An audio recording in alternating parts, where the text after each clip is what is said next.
Hey there, Georgie here with Ukraine Matters. Ukrainian armed forces decided not to wait for anyone and kick off 2025 with a bang. Today in the morning, we started seeing reports from the Russian Z propaganda channels about the supposed assault of the Ukrainian armed forces in Kursk region. They've been crying about the lack of ability to use drones. They've been crying about armed forces of Ukraine advancing on many sides in the Kursk region, and they've been crying about inability of their command to get their shit together. Now, we need to obviously understand that majority of information that we're having right now is coming from the Z propaganda sources. So there's going to be an inherent bias towards what's being reported, specifically what is captured, what is not captured.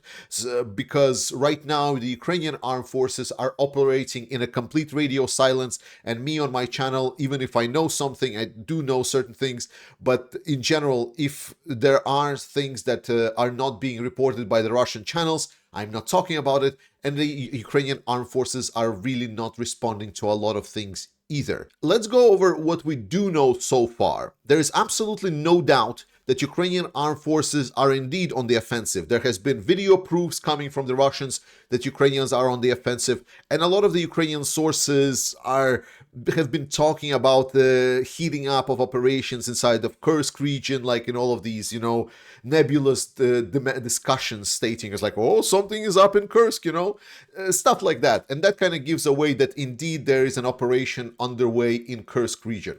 Now, Russians claim that most of the focus of the Ukrainian armed forces is towards the north and northeast of their controlled zone of operations in Kursk. And here, the direction specifically chosen is towards the village of Berdin and towards Novosotnitsky village, which is located right over here. This is kind of goes along the road from Martinovka to Большое Солдатское, which is right over here at the top. Now, Russian has been claiming that this area is in gray zone, that all of the attempts of Ukrainians to enter this settlement has been prevented, but a lot of what they're stating is not really matching with their own statement internally. Like, look at this message, for example. This is a translated message from the Russian Telegram channels. So here they write, oh, we are doing so great, we've kicked off all of the Ukrainians, everything is destroyed. But there are some forces that are present in those villages. So we killed everyone, but there are forces present in the villages. The work to destroy those elements are underway and so on. But there is also a push towards from Martinovka towards Большое Солдатское, which is that main road that goes northeast. And they're saying that it's all going so well that AIDS group is actually half encircled in Berdin. So wait a second. In the same message that they have been telling us that it's doing so great, they're also stating is like we're destroying everyone, but there are forces there. They're also pushing to along the main road towards the bigger villages in the area, and also the defense group supposedly in a village where there's only a couple of guys from Ukrainian armed forces have entered.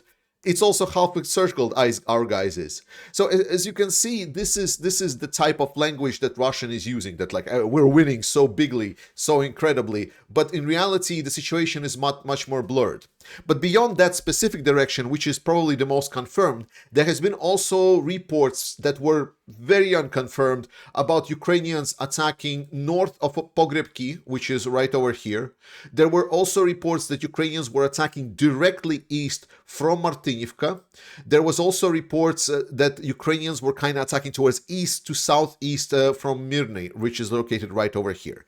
And with those, there is almost no confirmation over there, so that's why it's a pure speculation from now. As a response to this attack, supposedly, Russians have launched their counterattack, and Russians are launching their counterattack from the western side, actually. So Russians are reportedly attacking the village of Mala Loknya, which is located right over here. They're also attacking Leonidovo, and they're also moving towards the southern side, toward Lebedevka. This has been reported, but the proofs are not really present. The only thing I can say is that a lot of Ukrainians have been quote tweeting, quote responding to some of these Russian propagandist claims, and they say that the only place they have advanced is in their, let us just say, in their dream world. Let's try to keep this civilized. But I think we can all agree that the most important question we want answered, what does this mean? Does it mean there is like some kind of big Ukrainian offensive, that they're going to retake some territory? There have been speculation that Ukrainians are going to go all the way north and capture Kursk or nuclear power plant around Kursk. And I am a lot more reserved in my expectations. First and foremost, there's been this discussion with a Ukrainian military expert, and he has claimed that there has been a good scenario, a good window of opportunity for Ukrainians to attack. Essentially, is quoting that there was a rotation in between the Russian forces, so Ukrainians are trying to exploit that moment and maybe attack Russians at the moment when they're weak, which is totally possible, and that would make sense, totally. So in that sense, if this is the case, then we might see some limited gains, and potentially this was more to disrupt some of the Russian plans, disrupt some of the abilities of Russians to conduct some kind of offensive operation. We talked about Russians attacking from the western side. Maybe this was to draw that campaign earlier than Russians would want it, before they were fully prepared. So things like that is a possibility. Secondly, why I'm also reserved is because Kursk region is kind of important for Putin. And while there has been sent a lot of troops here, a lot of these troops are not very capable, but the capabilities of troops really matter when we're talking about assaults, like when we're going into the aggression. That's why, for example, a lot of the Russian forces have not been, and North Korean forces actually, have not been really able to achieve much success, because we know that Ukraine sent in some really high quality troops in the area compared to what Russia has been piling in. But there is a lot of what Russia sent here. So there's just like a big density of the Russian forces.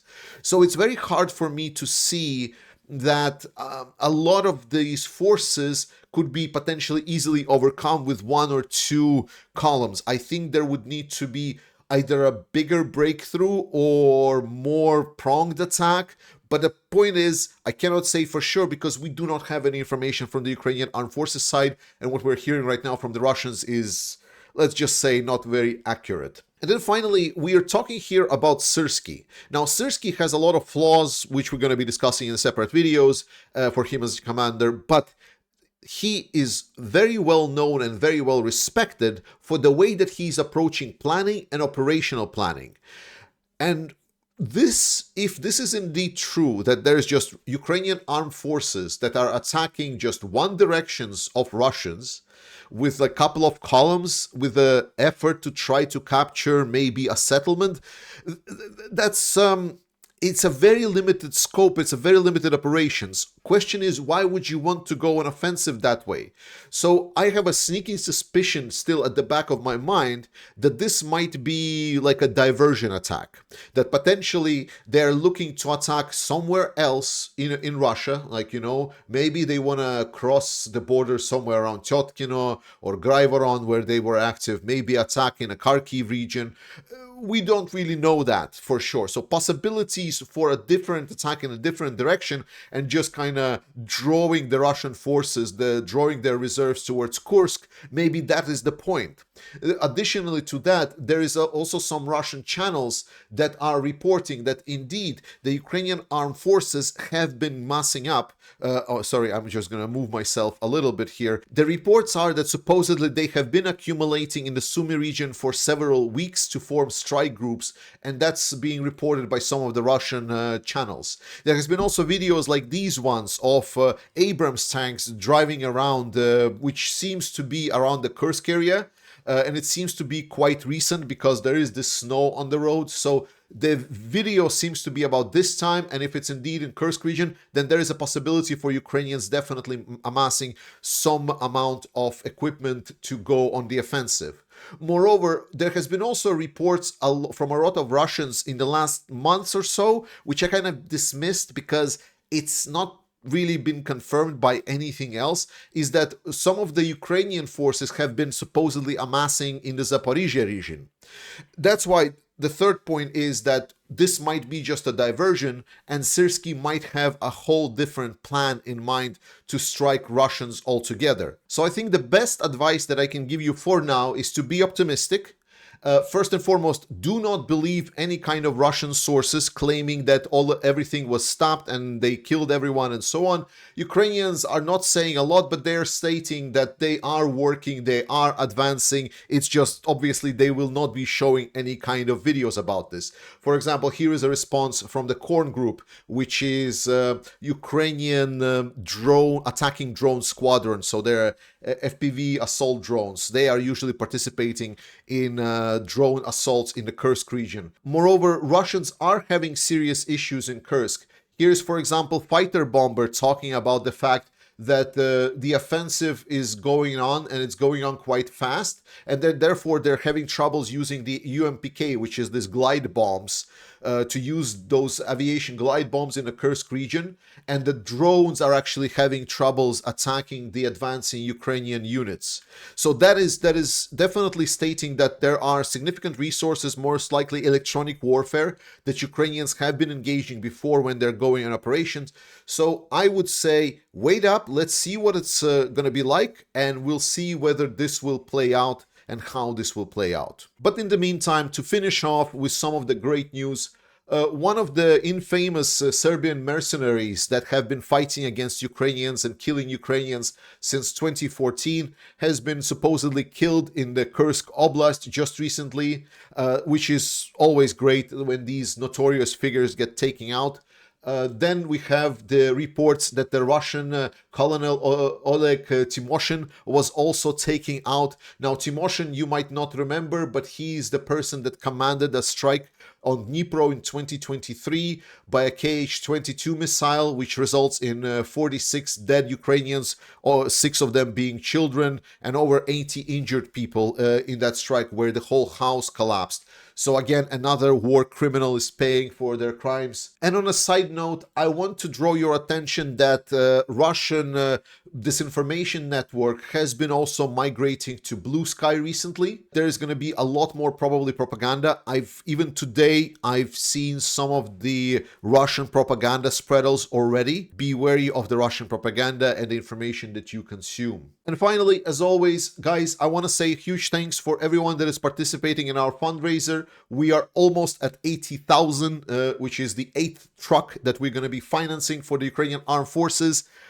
Please participate. We're going to continue doing this until we're done. If you like the current offensive that Ukrainian Armed Forces are doing, let's help them do more. Let's support them with the equipment that they need. Let's fundraise more vehicles for them. I love you guys. Trust in Ukrainian Armed Forces. Slava Ukraini. And I will see you next time.